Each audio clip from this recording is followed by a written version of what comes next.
लुवालू के प्रो खिलाड़ी ने मुझसे कंप्यूटर बनवाने के लिए 10 लाख दिए। मैं उससे 90,000 ही कमाया। एक खूबसूरत लड़की ने मुझसे कार बनवाने को 50 लाख दिए। मैं उससे 48,800,000 कमाया। मशहूर बिजनेसमैन लेई जीन ने भी मुझसे कार बनवाने के लिए 10 करोड़ दिए, लेकिन मैंने उससे 90 लाख कमाया। बाद में ड्रैगन देश की सेना मुझसे टैंक बनवाने के लिए 200 करोड़ लेकर आई। मैंने सोचा कि मैं ड्रैगन देश का पैसा भी धोखा नहीं दूंगा, लेकिन फिर भी सह गया और 180 करोड़ कमाया। और पता चला कि तू ड्रैगन देश के पैसे तक कमाने की हिम्मत रखता है, लेकिन टैंक की ताकत चेक करने के बाद, छोटू मेरे पास अभी भी एक 6 करोड़ का ऑर्डर पेंडिंग है, जब फुर्सत मिले तो इसे संभाल लेना। मैं हंसते हुए बोला, मैं थोड़ा ही कमाऊंगा, तुम्हें बुरा नहीं लगेगा ना। आखिर ग्राहक का पैसा कमाए बिना पॉइंट्स नहीं मिलते, और पॉइंट्स से ही मैन्युफैक्चरिंग सिस्टम अपग्रेड होता है। अभी अभी सिस्टम मिला है, फुर्सत इतनी है कि हाथ पांव सुन्न हो रहे हैं। बोर होकर लाइव स्ट्रीम में आ गया काम ढूंढने। तभी एक पूर्व प्रो प्लेयर जीसू चिल्ला रहा था, अगर मेरी ये खराब कंप्यूटर थोड़ी देर के लिए फ्रीज नहीं करता तो मैं बायुन का ऑर्डर पलट देता। जीसू जो हारना चाहता था, लाइव स्ट्रीम के दर्शकों के समर्थन से 3 बार फिर से हार गया। जीसू पूरी तरह टूट चुका था। दर्शक जो भी ड्रामा देखना चाहते थे वो कर रहे थे। मैंने कहा, बेटा तेरे में कोई टैलेंट ही नहीं है। तभी एक दर्शक जिसका नाम छिंगवा था बोला, जीसू इन छोटे छोटे चपल लोगों की बात मत मानो, मुझे यकीन है तेरे कंप्यूटर सच में फ्रीज हुआ था। कंप्यूटर बदलना हो तो मुझसे लेना, मैं तुझे 20% डिस्काउंट दूंगा। कंप्यूटर बदलने का काम छिंगवा से कर लेना, 3 लाख का काम है, पर तुझे बस 2.8 लाख देना होगा। फिर एक शरारती दर्शक फंकवा मेरी तरफ आ धमका। मैंने छिंगवा को लाइव से बाहर कर दिया। इस बार मैं पक्का था कि किसी तकनीकी एक्सपर्ट के साथ कंप्यूटर सेट करूंगा, ताकि तुम सबको दिखा सको असली दाम क्या होता है। मैंने लाइव हॉल में ढूंढना शुरू किया और जीसू की आंखें चमक उठी जब उसे चाओशन चिजाओ मिला, जो तेरी हर इच्छा पूरी कर देगा। बस वही चाहिए था, मैं सुपर ह्यूमन बनना चाहता हूँ। ऑर्डर में मैंने लिखा, मुझे ऐसी मशीन चाहिए जो इंसान और मशीन का एक हो जाए, जिससे मैं बायुन को पैच मार सकूं और ली यन हाउ को लात मार सकूं। अगर तुम्हारे पास वकीलों की टीम नहीं है तो ऑर्डर रमक लेना। जिश का ये ऑर्डर देख लाइव के बाकी दर्शक हंस हंस के लोटपोट हो गए। किसी ने कहा, तुम तो नॉवल लिख रहे हो या कंप्यूटर खरीद रहे हो। इंसान यंत्र एक होना, फिर एक पाव मारो तो आसमान फट जाए। बेटा तुम्हें तो असली कंप्यूटर चाहिए ही नहीं, ये तो बकवास है। ये मालिक सच में ऑर्डर ले लिया और वो भी सेकंडों में। वाह भाई वाह, ये मालिक पागल तो नहीं हो गया? इतनी अजीब मांग भी कैसे मानी? देखो बेटे ने जो ऑर्डर दिया है 10 लाख का, बेटा बाद में धोखाधड़ी का केस कर देगा, इतनी रकम से तो सजा भी हो जाएगी। ठीक है, इस बार ये मालिक सही चला। अगर बिजनेस नहीं हुआ तो मैं तो इतना बोर हो जाऊंगा कि शरीर की हड्डियां भी कमजोर हो जाएंगी। लेकिन जब इस अजीब ऑर्डर की डिटेल देखी तो मेरा दिल शांत रहा। हालांकि सिस्टम के पहले लेवल पर सिर्फ 2 तरह की आम चीजें बनाने की स्किल है, पर उसमें कंप्यूटर बनाने की तकनीक भी शामिल है। जब इस मालिक ने मेरा जवाब देखा तो उसका चेहरा कुछ देर के लिए खामोश हो गया। लाइव चैट में भी लोग लगातार कमेंट कर रहे थे, मेडिकल रिपोर्ट, ये मालिक मेडिकल रिपोर्ट क्यों मांग रहा है? समझ में नहीं आता। कंप्यूटर बनाना है तो मेडिकल रिपोर्ट क्यों चाहिए? तुम लोग समझते हो या नहीं? इसे ही कहते हैं प्रोफेशनलिज्म। मैंने अपनी पोजीशन के बॉडी टेस्ट के डेटा सिस्टम में डाले और जल्दी ही फीडबैक मिला कि पोजीशन के लिए सही डिस्प्ले फ्रेम रेट लगभग 218 के आसपास है। सीपीयू की प्रोसेसिंग स्पीड 0.00058 मिलीसेकंड है। मतलब हाथ की मूवमेंट से कंप्यूटर पर हीरो के ऑपरेशन होने का टाइम 0.00098 मिलीसेकंड है। थोड़ा मुश्किल था, लेकिन इतना भी ज्यादा मुश्किल नहीं। सिस्टम ने सुपर लैब खोली। होस्ट के कमांड मिलने पर लैब चालू हो रही थी। मैंने कोने में पड़ी उस पुरानी खराब हो चुकी सेकंड हैंड कंप्यूटर को देखा। स्क्रीन पर उस कंप्यूटर का प्राइस 126 रुपए दिख रहा था। अगर 10 लाख का ऑर्डर आता है तो कॉस्ट छोड़ो, 126 से करीब 99,000 रुपए का प्रॉफिट होगा। सिस्टम के दूसरे फेज का 80,000 पॉइंट्स चाहिए थे, तो ये आसानी से पूरा हो जाएगा। सुपर लैब सफलतापूर्वक शुरू हो गई। अभी लैब का टाइम रेशियो 5 से 1 है। मतलब लैब में 5 दिन बिताओ तो रियल लाइफ में 1 दिन होगा। होस्ट के लिए 2 ऑप्शन है। पहला, पूरी तरह से सुपर लैब में जाना, तब होस्ट लैब में बूढ़ा नहीं होगा। दूसरा, सिर्फ शरीर को लैब में भेजना, लेकिन बाहर का शरीर वक्त के साथ बूढ़ा होता रहेगा। अगर सिस्टम अपडेट होकर टाइम रेशियो 100 से 1 कर दे तो लैब में 1 साल बिताने पर रियल में सिर्फ 4 दिन गुजरेंगे। मैं बहुत उत्साहित होकर बिजली बंद की और उस खराब कंप्यूटर को लेकर सुपर लैब में चला गया। लैब में मुझे खाना पीना नहीं करना पड़ता और नींद भी नहीं आती। मेरा दिमाग हमेशा तरोताजा रहता है। 3 दिन बाद मैंने ग्राफिक्स कार्ड, मदरबोर्ड, सीपीयू और हार्ड ड्राइव सब सफलतापूर्वक बना लिए। मैन्युफैक्चरिंग स्कोर 10 में से 9.9 था। मुझे मेमोरी बनाने में इतना टाइम बर्बाद होते देखकर मैंने थोड़ा अधूरा काम किया, जो असल में 20 साल चल सकता था, अब भी 10 साल चलेगा। आखिर एक कंप्यूटर अगर 5-6 साल तक चलता है तो उसे लंबा चलना माना जाता है। मैं जब लैब में पहुंचा तो रात के 9 बजे थे। अब सुबह के 11 बज गए हैं। असल में बस कुछ घंटे ही गुजरे हैं। मैंने जो एड्रेस दिया था उसी पर पार्सल भेज दिया। शाम 6 बजे स्ट्रीम शुरू होने की नोटिफिकेशन मिली। सारे फैंस तुरंत स्ट्रीम पर आ गए। जैसे ही नए कंप्यूटर के आने की बात पड़ी, सब हक्के बक्के रह गए। ये नया कंप्यूटर सही है क्या? एक दिन भी नहीं हुआ और कंप्यूटर तैयार हो गया। चलो कुछ उम्मीद करते हैं। आखिर बेटे ने पूरे 10 लाख खर्च किए हैं। मैं तो पसीना पोंछते हुए कह रहा था, भाई लोग चलो मिलकर नए कंप्यूटर का वेलकम करते हैं। अगले ही पल मेरे चेहरे का एक्सप्रेशन जम सा गया। वो रंग बिरंगा चमचमाता केस कहाँ गया? 28 इंच की कर्व स्क्रीन कहाँ है? मैं धूल जमी हुई केस को देखकर 2 बार पलकें झपकाई। क्या ये वासु अंकल है? कंप्यूटर बनवाने में 10 लाख का ठगावा हो गया। नहीं नहीं, पैसे वापस मांगने की बात नहीं। मैं तो बस ये पूछना चाहता हूँ कि जो कंप्यूटर बनाने वाला मालिक है उसे जेल में कितने साल मिलेंगे? स्ट्रीम के दर्शक भी हंस हंस के पागल हो गए। हा हा हा हा, मैं तो अब नहीं संभल पाऊंगा, मुझे 3 मिनट हंसने दो। मुझे तो बेटे का कंप्यूटर टूटता देखना पसंद है। सच कहूं तो ये बात किसी के भी साथ हो वो सह नहीं पाएगा। ये कंप्यूटर तो बेस बाजार से भी नहीं बच पाया। लगता है कंप्यूटर बनवाना है तो मेंढक वाले के पास जाना पड़ेगा। वो 3 लाख में से 2,80,000 ही कमाते हैं। ये कंप्यूटर बनाने वाला दिमाग वाला मालिक 10 लाख की हेराफेरी करता है। बेटा 9,99,000 खर्च करता है। अब मुझे समझ आ गया कि ये काला मालिक बेटे से मेडिकल रिपोर्ट क्यों मांग रहा था। वो डरता था कि बेटा वही बेहोश हो जाएगा। फोन रखते ही मैं लगभग अपने दांत तोड़ बैठा। तुम्हें जेल नहीं भेजूंगा तो मेरा नाम लियो नहीं है। हैनली ने जो अपना 10 लाख का कंप्यूटर खरीदा था उसे लेकर बताया कि उसे 10 लाख का चूना लगाया गया है। इस बात ने प्लेटफॉर्म की पूरी टीम की नजरें उस पर टिका दी और उन्होंने उसके लाइव रूम में जाकर सबूत इकट्ठा किए। अब जो करना था वो था उस कंप्यूटर की परफॉर्मेंस चेक करना, ताकि स्टाफ ये तय कर सके कि असल में 10 लाख का कितना नुकसान हुआ है। लेकिन अचानक हैरानी हुई, ये कंप्यूटर इतनी जल्दी चालू कैसे हो गया? हैरान होकर उसने कंप्यूटर को दोबारा बंद किया और फिर से ऑन किया। लाइव रूम में दर्शक भी स्क्रीन पर तकतकी लगाए हुए थे। वो दिशान बोला, ये क्या स्टार्टअप स्पीड है? पलक झपकते ही चालू हो गया। अच्छे कंप्यूटर को चालू होने में कम से कम 6-7 सेकंड तो लगते हैं। हैनली ने गला साफ करते हुए कहा, ना तो 6 सेकंड ना ही 7, बल्कि सिर्फ 4.81 सेकंड में चालू हो गया। मैंने सही सुना ना? 4.81 सेकंड। ये तो सारे कंप्यूटरों को धूल चटा देगा। वो दिशान बोला, सबसे तेज स्टार्टअप स्पीड भी 5 सेकंड से कम नहीं होती। जल्दी चालू होना मतलब कि कंप्यूटर अच्छा है, ये जरूरी नहीं। मुझे लगता है इस कंप्यूटर में कई कंपोनेंट्स ही नहीं है, शायद ये खाली खोल है।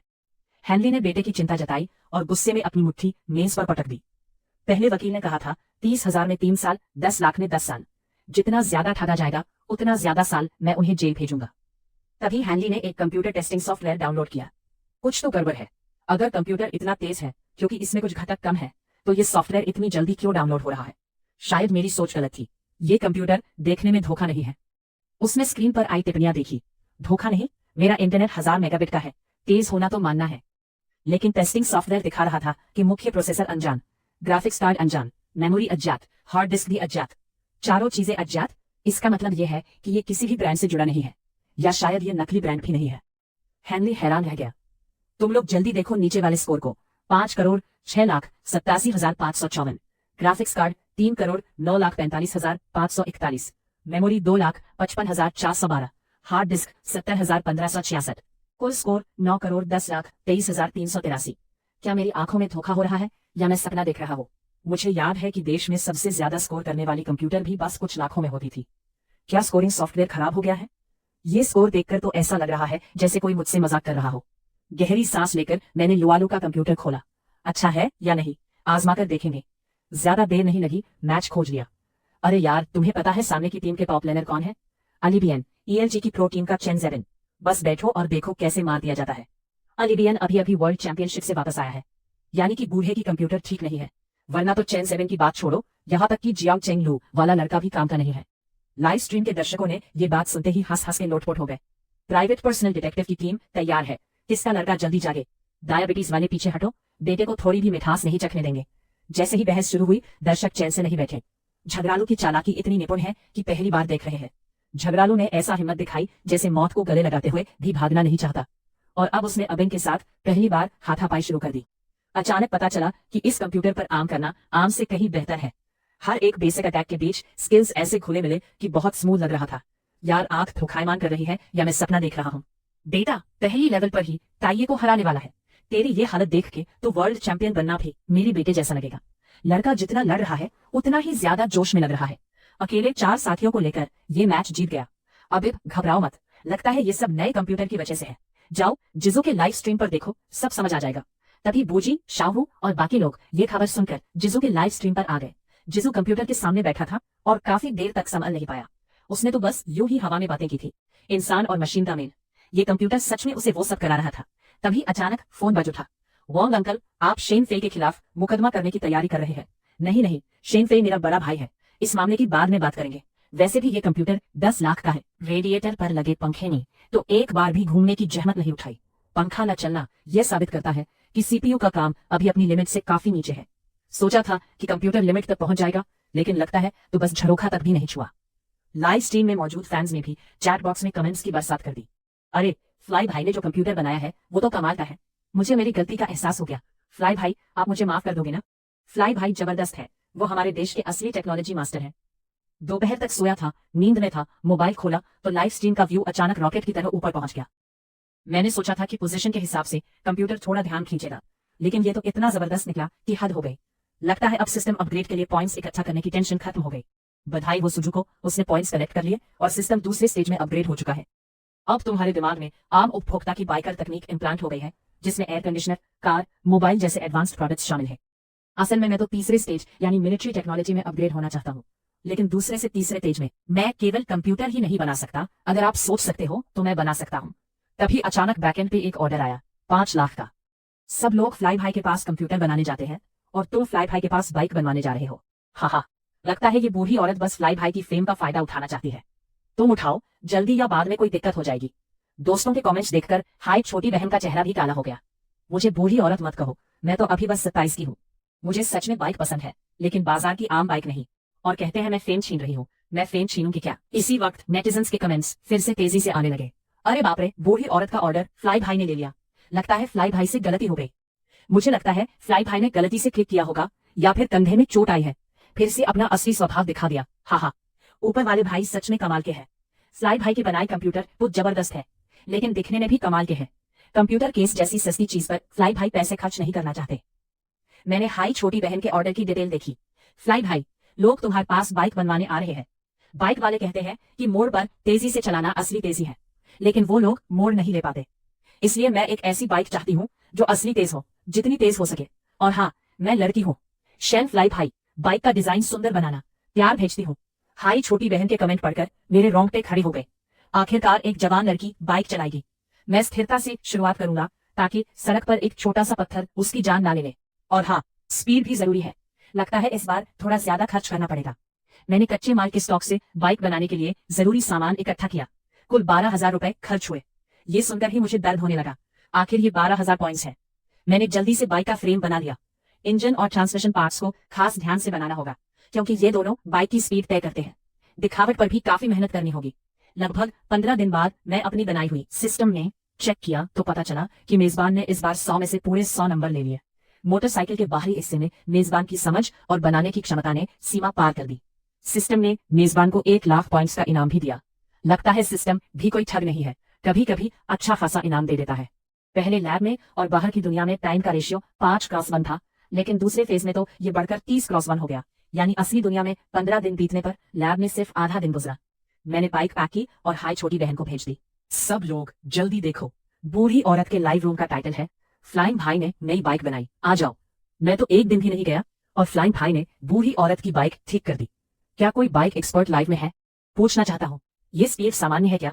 मैं खुद 10 साल से बाइक प्रेमी हूँ और बस इतना कह सकता हूँ कि एक दिन में बनी बाइक से बढ़िया कोई चीज नहीं निकलेगी। हाँ, कल ही कहा था कि बूढ़ी औरत फ्लाइंग भाई के चक्कर में फंस जाएगी, और अब ये सच हो गया। लगता है फ्लाइंग भाई अपनी पुरानी चालाकी से बाज नहीं आ रहा। पता नहीं इस बार फ्लाइंग भाई ने 5 लाख में कितना पैसा हड़पा। पहले जब उसने बेटे के लिए कंप्यूटर तैयार किया था, मैंने हिसाब लगाया था कि फ्लाइंग भाई के खुद के बनाए हार्डवेयर के अलावा बाकी सामग्री की कीमत 200 रुपए भी नहीं होगी। मैं तो दातान अंदाजा लगाता हूँ कि फ्लाइंग भाई इस 5 लाख में से कम 4 लाख की कमाई करेगा। ऊपर वाले भाई बोले कि कम आंका। फ्लाइंग भाई अगर 5.5 लाख से कम कमाए तो वो ठग भाई का टैग नहीं पा सकता। लाइव चैट में संदेशों की बाढ़ आ गई। रुकना नामुमकिन था। किसी आलीशान विला में कंप्यूटर के सामने बैठी हाई छोटी बहन देख रही थी। ये नया मोटरसाइकिल कैसा है? तुम लोगों से क्या लेना देना? सच में मुझे तो खुद ही पसंद है। बस लगता है लाइव ना करना सही फैसला था। ये नफरत करने वाले लोग कितने परेशान करते हैं। हाय छोटी बहन अपनी कमर पकड़ के गुस्से में बड़बड़ा रही थी। मैं तो खुद ही सुंदर हूँ, पैकेज खोलना कितना मजेदार है, फिर भी दूसरों की बात क्यों सुनूं? मैं तो खुद ही अनबॉक्स करूंगी। तुम लोग मेरी नई मोटरसाइकिल देखना चाहते हो, पर मैं तुम्हें नहीं दिखाऊंगी। अंत में हाय छोटी बहन ने 2-3 बार गुनगुनाई और फिर जल्दी से मोटरसाइकिल वाला बड़ा डिब्बा खोल दिया। लेकिन सामने रखी मोटरसाइकिल को देखकर उसकी पलकों ने जोर जोर से पपड़ी झपकाई। शेनफेई, क्या तुम सच में मुझसे पैसे लेकर धोखा कर रहे हो? तुम बहुत बुरे हो, बिल्कुल उन नफरत करने वालों जैसा। धोखेबाज, उफ उफ, धोखेबाज। मोटरसाइकिल का डिजाइन तो बहुत स्लीक है, लेकिन दिखने में बिल्कुल भी अच्छा नहीं लग रहा। खासकर धूप में वो बाहरी खोल ऐसा लग रहा था जैसे जंग लगा हुआ लोहे को जोर से साफ किया हो। कितना भी बदसूरत हो, उससे भी बदसूरत। हाय छोटी बहन तो बिल्कुल टूट गई। तेल तेल शैनफेई, तू बड़ा कमीना है, दुनिया का सबसे काला और चालाक व्यापारी। मैंने तेरे ऊपर 50,000 खर्च कर दिए और तू मुझसे 1 टंकी तेल भरवाने के लिए भी कंजूस है। शैनफेई, मत समझ कि मैं सच में पुलिस को नहीं बुलाऊंगी। पहले मैं इस बाइक की स्पीड टेस्ट करती हूँ। अगर पसंद नहीं आई तो सीधे पुलिस वाले को बुलाऊंगी कि वो मेरी मदद करे। लेकिन पुलिस को बुलाने से पहले जाहिर है कि उसे पहले पेट्रोल पंप जाकर पेट्रोल की 1 टंकी खरीदनी पड़ेगी। ओसा प्लेटफॉर्म पर हाय छोटी बहन के लाइव में अब धीरे धीरे और भी ज्यादा दर्शक आ रहे हैं। लोगों की संख्या लगभग उतनी ही हो गई है जितनी उसके लाइव शुरू होने पर होती थी, और सबकी दिलचस्पी हाय छोटी बहन की नई बाइक में है। यार भाई लोग, तुम लोग अनुमान लगाओ मैंने क्या देखा अभी अभी। मैंने बूढ़ी औरत देखी। क्या भाई, तूने बूढ़ी औरत देखी? हाँ हाँ हाँ हाँ, पक्का ऐसा ही होगा। फीगो वाकई में झक्कर ठक्का मुखिया है। 100 रुपए का तेल भी बूढ़ी औरत को देने से कतराता रहे। तुम हमेशा फीगो पर भरोसा कर सकते हो, वो कभी भी सबको निराश नहीं करता।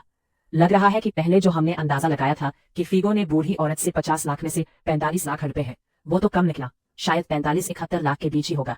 थोड़ी देर बाद मैंने छोटे बहन को मोटरसाइकिल की चाबी घुमाते देखा, और जैसे ही उसने चाबी घुमाई मेरी बनाई मोटरसाइकिल तुरंत स्टार्ट हो गई।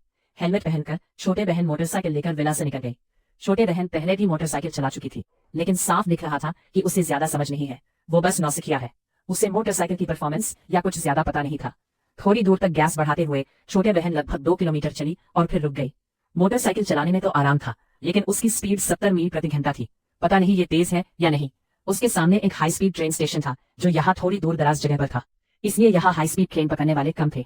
लेकिन क्योंकि यहाँ का नजारा अच्छा था, छोटे बहन जब भी किसी बात से परेशान होती तो यहीं आकर अकेले बैठकर शांत हो जाती।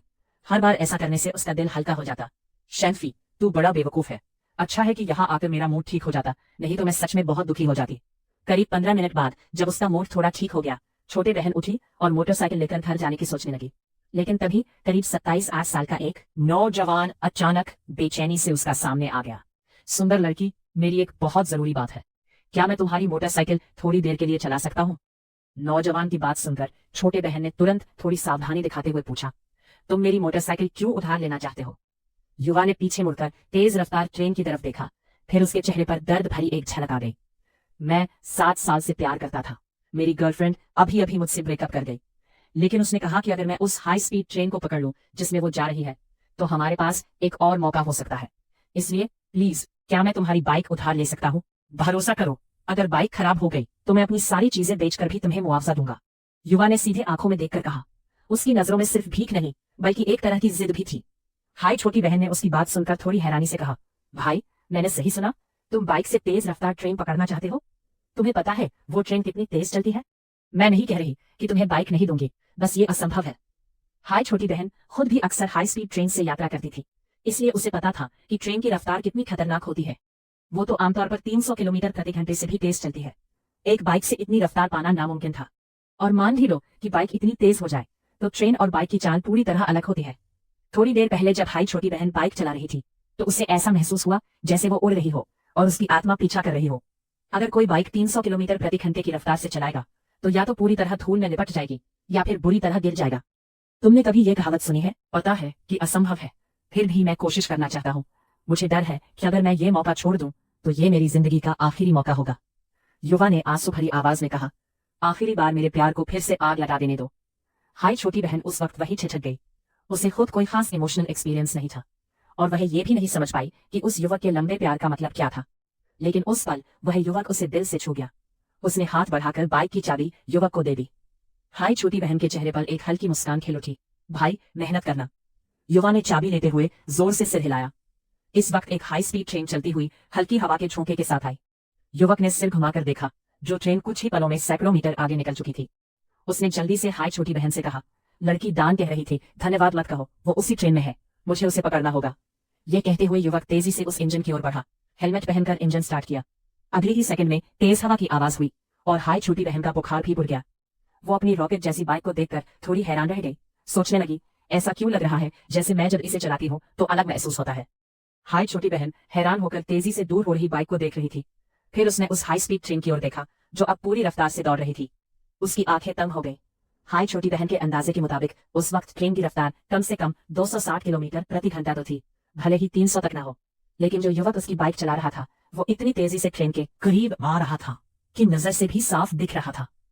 ट्रेन में बैठे सभी लोगों ने ये नजारा देखा तो उनके पैरों तले से ठंडक दौड़ गई। फिर मोबाइल निकालकर वीडियो बनाने और मैसेज भेजने की आवाजें पूरे डिब्बे में गूंजने लगी। कुछ लोग कैमरा ऑन कर इस बेईमानी भरे नजारे को रिकॉर्ड करने लगे तो कुछ ने अपने सबसे करीबियों को वी चैट पर यह बात बताई। लेकिन साथ ही सब ये सोच भी रहे थे कि आखिर इतनी तेज बाइक क्यों चलानी थी? क्या जिंदगी इतनी लंबी लगती है? सड़क पर गाड़ियां कम थी लेकिन इतनी रफ्तार में एक भी गलती तो सब कुछ खत्म हो सकता था। सब लोग जल्दी देखो जल्दी देखो। तभी अचानक एक चीख उठी। सब लोग आवाज की तरफ देखे तो देखा कि वो ट्रेन जो पहले ही दूर निकल चुकी थी फिर से नजर आई। लेकिन इस बार ट्रेन रुक गई थी। ट्रेन के साइड में एक युवक था जो एक घुटने के बल बैठा था और प्यार भरी नजरों से ट्रेन को देख रहा था। उसके हाथ में कुछ था लेकिन दूरी की वजह से साफ नहीं दिख रहा था कि वो क्या है। कई लोगों ने अंदाजा लगाया कि शायद वो एक अंगूठी थी। ट्रेन के अंदर अचानक सन्नाटा छा गया। फिर जोरदार हल्ला मच गया। वो लड़का इतनी तेज क्यों चला रहा था? पता चला वो हमें पकड़ने के लिए था। उसने अपनी जान की परवाह किए बिना अपना बाइक 400 किलोमीटर प्रति घंटे की रफ्तार से दौड़ाया, बस एक इंसान को पकड़ने के लिए। इस ट्रेन में जरूर कोई लड़का अपनी पसंदीदा लड़की से प्यार करता होगा। ट्रेन की एक खिड़की के पास एक शांत दिखने वाली लड़की थी जो उस घुटने टेकने वाले लड़के को देखती रही और आखिरकार अपने आंसू रोक नहीं पाई। उसने अपने हाथ से मुंह छिपा लिया। आंसू बिना रुके बहते रहे। दूसरी तरफ जो हाई छोटी बहन स्टेशन पर खड़ी थी उसे इन सब बातों का बिल्कुल पता नहीं था। जब नाम का युवक छांगपिंग अपनी बाइक लेकर चला गया तो हाई छोटी बहन की आंखों में चिंता साफ झलक रही थी। वो छांगपिंग की बाइक खराब होने की चिंता नहीं कर रही थी बल्कि डर रही थी कि कहीं छांगपिंग को कोई हादसा ना हो जाए। आखिरकार छांगपिंग ने विदाई से पहले इतनी तेज रफ्तार पकड़ ली थी कि अब ट्रेन और छांगपिंग दोनों कहीं नजर नहीं आ रहे थे। हाई छोटी बहन का ना घबराना असंभव था। भाईजान तुम ठीक रहना वरना मुझे पछतावा होगा कि मैंने तुम्हें बाइक दी। इसी वक्त एक हल्की सी बाइक की आवाज हाई छोटी बहन के कानों में आई। हाई छोटी बहन तुरंत सिर उठाकर सड़क की तरफ देखने लगी। जब देखा कि छांगपिंग मोटरसाइकिल पर सवार होकर सुरक्षित वापस आ गया तो हाई छोटी बहन आखिरकार सांस छोड़ सकी। छांगपिंग के पास आकर मोटरसाइकिल रोकने के बाद हाई छोटी बहन जल्दी से उसे सांत्वना देने लगी। भाई पीछा नहीं कर पाए तो कोई बात नहीं, कम से कम तुमने कोशिश तो की, अब कोई पछतावा नहीं रहेगा। लड़का बोला तुम तो मेरी तकनीक को कम आंकोगी पर सच कहूं तो ये मोटरसाइकिल ही इतनी जबरदस्त है कि मेरी जैसी कमजोर तकनीक वाले को भी हाई स्पीड ट्रेन के पीछे पड़ना मुश्किल हो जाता है। वैसे मैं पहले भी कार का शौकीन रहा हूँ। छांगपिंग की बात सुनकर इस बार हाई छोटी बहन थोड़ी हैरान रह गई। मोटरसाइकिल इतनी तेज है कि हाई स्पीड ट्रेन को भी पीछे छोड़ दे। भाई मतलब तुम उसे पकड़ ही लिए? उसने चौंक कर पूछा। छांगपिंग खुशी से सिर हिलाया। फिर उसने पीछे खड़ी मोटरसाइकिल की तरफ देखा। उसकी आंखों में अभी भी हैरानी साफ झलक रही थी।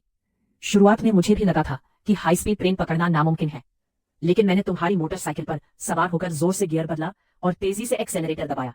फिर मैंने देखा कि तुम्हारी मोटरसाइकिल की रफ्तार इतनी है कि हाई स्पीड ट्रेन मेरे सामने एक घोंघा जैसे धीमी लगने लगी। मैंने सोचा कि शायद ट्रेन धीमी चल रही है, लेकिन जब मैंने मोटरसाइकिल के मीटर पर नजर डाली तो वो 400 दिखा रहा था, जो किलोमीटर में करीब 600 के बराबर है। और मुझे पता है कि ये तुम्हारी मोटरसाइकिल की असली रफ्तार नहीं है, क्योंकि उस वक्त तो मैंने एक्सेलरेटर तक नहीं दबाया था।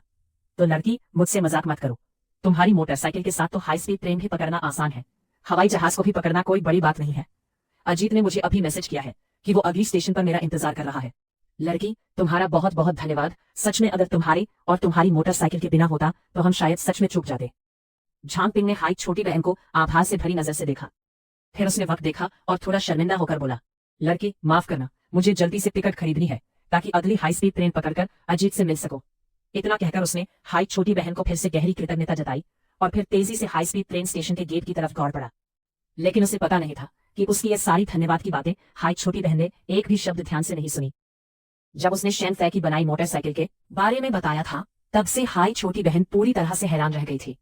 उसका चेहरा बेहोश सा था और वो अपनी मोटरसाइकिल की तरफ देख रही थी। हाई छोटी बहन ने गले में कुछ चूसा और निकलती हुई बोली, हाई स्पीड ट्रेन पकड़ना छोड़ो, हवाई जहाज पकड़ना भी कोई बड़ी बात नहीं है। शैन फै, मेरे फै भाई, तुमने मुझे ऐसी मोटरसाइकिल दी है, माफ करना, पहले मेरी आवाज ज्यादा थी। फै भाई, तुम कोई ठग नहीं हो, तुम तो दुनिया के सबसे जबरदस्त निर्माता हो। तुमने मुझे पेट्रोल नहीं दिया, शायद बजट से बाहर हो गया, 50,000 भी कम पड़ जाते हैं। सच कहूं तो तुम लोगों के साथ तो बहुत अच्छा व्यवहार करते हो, बिल्कुल भी कोई धोखा नहीं देते। उस पल मैं हाई छोटी बहन के दिल में उसकी इमेज तुरंत ही बड़ी और शानदार बन गई, और जो मोटरसाइकिल उसके सामने रुकी थी उससे हाई छोटी बहन की खुशी की कोई हद नहीं रही। बिल्कुल पहले जैसी नापसंदगी नहीं रही उसकी लुक को लेकर। एक जोड़े को फिर से जोड़ना, एक रिश्ते को बचाना, यही तो सबसे खूबसूरत मोटरसाइकिल है। शाबाश भाई, मैं तुम्हें पूरे 10 में 10 अंक दूंगा। वापस जाते वक्त हाई छोटी बहन का मूड बेहद खुश था, बिल्कुल अलग था जब वो आई थी। बस अब उसे ये नहीं पता था कि उसकी ये मोटरसाइकिल इंटरनेट पर तहलका मचा चुकी है। ये सब इसलिए हुआ क्योंकि जो लोग उस हाई स्पीड ट्रेन में थे उन्होंने उस वीडियो को शूट करके ऑनलाइन डाल दिया। थोड़े ही समय में वीडियो देखने वाले लगभग हर शख्स ने ये वीडियो देखा। 10 में से कम 8 वीडियो में जरूर था कि छांग तेंग मोटरसाइकिल चलाते हुए हाई स्पीड ट्रेन को पीछा कर रहा था। प्यार के लिए दौड़, मोटरसाइकिल से हाई स्पीड ट्रेन को पीछा, ये टॉपिक सीधे ट्रेंडिंग लिस्ट में नंबर 1 बन गया। अनगिनत लोग इस प्यार की कहानी से छू गए। येंजिंग के एक अलग घर में मशहूर मोटरसाइकिल महिला ब्लॉगर टी यौ कैमरे के सामने वो वीडियो लाइव दर्शकों को दिखा रही थी। पता नहीं आप लोगों ने ध्यान से देखा कि नहीं, पूरा वीडियो सिर्फ 9 सेकंड का था और इस 9 सेकंड में मोटरसाइकिल ने 26 बिजली के खंभर में ए पार किए। मॉडर्न सिटी के नगर निगम के हिसाब से उस सड़क जिसका नाम चेंग हुआ एवेन्यू है, वहां 2 खंभों के बीच की दूरी मानक 55 मीटर है। 26 खंभों के बीच की दूरी 55 मीटर है और 9 सेकंड में ये सब पार किया। इन आंकड़ों से पता चलता है कि वीडियो में मोटरसाइकिल की स्पीड डरावनी 600 किलोमीटर प्रति घंटा से भी ज्यादा थी। सच में बहुत ही अतिरंजित है। मैंने इतने सालों में मोटरसाइकिल खेली है लेकिन ऐसा पागलपन कभी नहीं देखा। टी यौ खुद को रोक नहीं पाई और बार बार अपनी जीभ काट रही थी। वीडियो में दिख रहे बाइक को देखकर उसके चेहरे पर एक जबरदस्त चाहत साफ नजर आ रही थी। हालांकि वीडियो में बाइक का रूप थोड़ा धुंधला था, उसकी सही शक्ल बिल्कुल साफ नहीं थी, लेकिन बाइक प्रेमियों के लिए उसकी परफॉर्मेंस और लुक्स कुछ खास मायने नहीं रखते थे। ऐसे बाइक का मालिक बनना ही उनके लिए काफी था। बस उसे एक बार चलाकर देखने की सोच भी उन्हें पूरी जिंदगी भर संतुष्टि दे देती। वो भाई बहुत ही उत्साहित था, जबकि उसकी लाइव स्ट्रीम पर 10 लाख दर्शक उसकी बातों से पूरी तरह चौंक गए थे। वीडियो में बाइक का हाई स्पीड ट्रेन से मुकाबला करना भी दर्शकों को जोरदार झटका देने के लिए काफी था, लेकिन उस वक्त बाइक की अधिकतम रफ्तार का सही अंदाजा किसी को नहीं था। अब जब वो भाई अपनी बातों से सबको समझा रहा था तो लाखों लोग सिर पर सिहरन महसूस कर रहे थे। अरे मैंने सही सुना क्या, 600 किलोमीटर प्रति घंटा से ज्यादा? मैं तो रोज गाड़ी 120 पर चलाता हूँ, तो लगता है जैसे जान निकल रही हो। ये बाइक की टॉप स्पीड तो डरावनी है, 600 किलोमीटर से ऊपर। बाइक चलाने वाले लोगों को मौत से कोई डर नहीं लगता क्या? मौत भी चाहता होगा कि उसे वो साथ लेकर जाए, लेकिन मैं तो उसकी रफ्तार के आगे बिल्कुल फिसड्डी लग रहा हूँ और लगता है उस बंदे का हेलमेट भी थोड़ा फालतू है। मैं बस इतना कह सकता हूँ कि उसकी ये 9 सेकंड की राइड मेरी पूरी जिंदगी से ज्यादा शानदार थी। अब अगर बात करें सभी बाइकर्स के दिल की ख्वाहिश कावासाकी H2R की, तो उसकी इंजन क्षमता 928 सीसी है और पावर 310 हॉर्स पावर तक जाती है। ये बाइक 26 सेकंड में 400 किलोमीटर प्रति घंटा की रफ्तार पकड़ सकती है। इसे जमीन पर उड़ने वाली मशीन कहा जाता है। 400 किलोमीटर प्रति घंटा की रफ्तार आम हाई स्पीड ट्रेनों की रफ्तार से भी ज्यादा है, लेकिन ये सारे टेस्ट खास रेस ट्रैकों पर किए जाते हैं जहां की सड़कें चिकनी, सपाट और बाइक चलाने के लिए बिल्कुल सही कड़ी बनावट वाली होती है। ऐसे हालात में ही कावासाकी H2R 400 किलोमीटर प्रति घंटे की रफ्तार पकड़ पाता है। वो चेंगहुआ एवेन्यू तो छोड़ो, वहां तो ऊपर बताए गए ये सारे कंडीशंस होना भी मुश्किल है। रोड पर छोटे छोटे पत्थर भी पड़े रहते हैं। ऐसे में कोई बाइक 600 किलोमीटर प्रति घंटे से ज्यादा की स्पीड कैसे पकड़ सकती है? इसका मतलब है कि उस बाइक का इंजन, ट्रांसमिशन और स्टेबिलिटी ऐसे स्तर पर है जो बाकी बाजार में मौजूद किसी भी ब्रांड की बाइक से कई गुना बेहतर है। वरना एक छोटा सा उंगली के नाखून जितना पत्थर भी 600 की स्पीड वाली बाइक के लिए जानलेवा साबित हो सकता है। और एक बात जो मैं नजरअंदाज नहीं कर सकता वो ये है कि वीडियो में सिर्फ 9 सेकंड का फुटेज है, लेकिन बाइक का हाई स्पीड ट्रेन को पकड़ने का पूरा टाइम 9 सेकंड से कहीं ज्यादा, शायद 2 मिनट से भी ऊपर रहा होगा। कावासाकी के फैंस ने आखिरी में अपनी आंखों में जो उत्साह था वो पूरी तरह छुपाया नहीं जा सकता था। वहीं लाइव स्ट्रीम में मौजूद बहुत सारे लोगों ने भी ये बात सुनकर पूरी तरह हैरान रह गए। वे लोग वीडियो में देख रहे थे कि ये मोटरसाइकिल सच में दुनिया की सबसे जबरदस्त बाइक है। कावासाकी H2R की कीमत ही 7,20,000 होती है। अब ये बाइक कावासाकी H2R से कई कदम आगे है। इसकी कीमत आराम से 10 लाख से ऊपर होगी। जब नेटिजन्स शक में थे बाइक की मालकिन है छोटी बहन इन सब बातों से बेखबर थी। वो अपनी बाइक पर आराम से सड़क पर घूम रही थी और क्योंकि उसका मूड बहुत अच्छा था उसने लाइव भी चालू कर दी। आज मूड बढ़िया है, आधा घंटा लाइव करते हैं, उसने कहा। लाइव के कमेंट्स कुछ देर के लिए शांत थे, फिर जैसे लहरों की तरह फूट पड़े। मैंने सही सुना ना, मूड अच्छा है? वो बूढ़ी औरत पागल हो गई क्या? फ्लाइंग डव वाले धोखेबाज ने उससे पैसे लेकर धोखा दिया, फिर भी उसका मूड अच्छा है? मैं ये बर्दाश्त नहीं कर सकता। बूढ़ी औरत को तो रोना चाहिए था, दिल टूटना चाहिए था। मैं तो उसके रोने देखने आया था। दोस्तों, क्या ऐसा भी हो सकता है कि बूढ़ी औरत फ्लाइंग डव से प्यार करने लगी हो? जिसे वो प्यार करती है उसी ने उसे धोखा दिया, लेकिन बूढ़ी औरत के लिए ये भी एक तरह की खुशी हो सकती है।